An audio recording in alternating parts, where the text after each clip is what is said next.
Plaintiff Matthew Sherman says he's known the defendant for 15 years, and he claims her life spiraled out of control due to her cocaine addiction. Matthew claims after he got into a verbal altercation with the defendant, she went crazy and came at him with a broomstick. And then she vandalized his car. Defendant Kimberly Galvin admits that she has a history of drug use, but says Matthew knows nothing about it because he wasn't around during that time. Kimberly admits that she got into an argument with Matthew after he called her a derogatory name, but she denies damaging his vehicle. Let me hear from you first. I've known Kimberly roughly about 15 years. And in the 15 years, I've done all I could to help Kimberly. But with the onset of drug abuse with cocaine, her life spiraled out of control, and it just got worse. Excuse me. Where do you know wait a minute. from? Excuse me, Your Honor. Now you wait a minute. You must be high today. No. Go ahead. Where do you know her from? Kimberly became married to my best friend's son. All right. How long ago was that? I guess this must have been roughly 2 or 3 years ago. All right. And how did you all become such chummy friends to have known of all her personal business? James, her husband, he came and stayed with us for an extended point in time. Her husband came to stay with you. Yes, but they weren't married at the time. Right. He interjected Kimberly at a later date. Their combined drug usage became so abhorrent. How did you find this out? She got high in front of you? No. She came into the apartment high several nights. Okay, where did you get your knowledge? I've got a sister who's a 30-year addict, sir.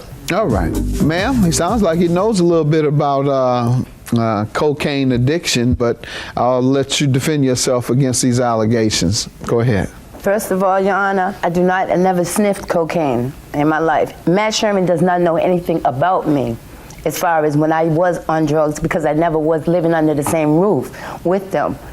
Okay, me and my husband, we've been together for over 30 years, off and on, okay? First of all, Matt Sherman. Speak to me, he'll hear you. Go ahead. Matt Sherman is the type of gentleman who thinks he's a pimp that came from Detroit, okay? But he's the biggest trick. He's from Detroit? No, but he thinks sir. he's from Detroit. He has his characters mixed up. He don't know if he's a How pimp, does a person trick. who's from Detroit think? First well, I shouldn't say Detroit. I'm just using that for an example. We're not the only city with pimps. Well, they can usually come up from there better. We have the best pimps. Yeah, the That's best what you pimp. said. No, in history came from Detroit. Okay? I believe that alone. Okay. Go ahead. So, with that, me and my husband have had a history of drug use. Yes, that's neither here or there. We do not use drugs. Matt Sherman has lived in the same household with us since I've been back taking care of my mother-in-law, which was his other half, okay?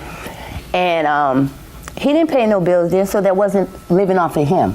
We had the car later on. That's what he's suing about. Let me Not get back his car. to him. We had my uncle's car. He happened to get a call from my mother. All right, ma'am, you're speaking on the day of the incident? Yes. Well, let him, allow him to tell me because it's his lawsuit. Go ahead. Tell me about the car that you're suing about. On July 19th, 2009, I got a call at 4:30 in the morning from Brenda, my other half at the time, saying that her son had taken her brother's car without his permission and asked if I could scour the city to find him. I did. Found him in a drug-induced neighborhood. He was sitting there in the car, and so was Kim. I spoke to James, told him how his mother felt, and told him she wanted the car back to the apartment. He turned around, I followed him, he took the car back to the apartment. At that point, I got out the car, went upstairs. Kim and I had a altercation. Verbal at the time, starting. I got angry. I used the word. Kim got insanely angry, came at me. She broke a broom handle, came at me. Brenda came between us. Then that wasn't enough. She came at me then. She went to her pocketbook to get mace to spray me. Her mother-in-law came between us again and stopped it. Kimberly got angry, started to go downstairs, and I said, Kimberly, you know, that wasn't called for. I apologize. Please accept my apology. She used a verbal, walked out the door. I called you.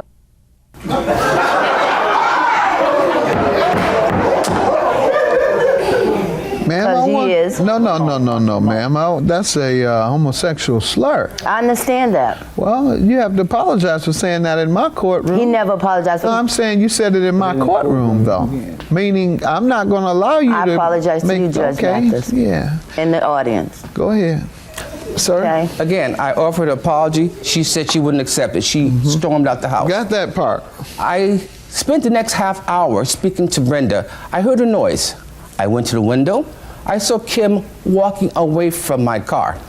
When I got there, I saw damage to my car. I then left the apartment, went to my police department, and filed a police report. All right. What makes you convinced she did it? When someone walks on a property, lights go on so you know. Okay, and so they went on for her? Yes. And you saw her out there? I only seen her walk away from the vehicle. Physically walk away from the vehicle. Okay, how do you know it hadn't been done already? Because I had only left the vehicle less than an hour ago, sir. Okay. Down in the park. It could have been 10 minutes earlier. Yes, it could have been. All right, but you're assuming because you called her that's why she did it. You meant it in a derogatory manner.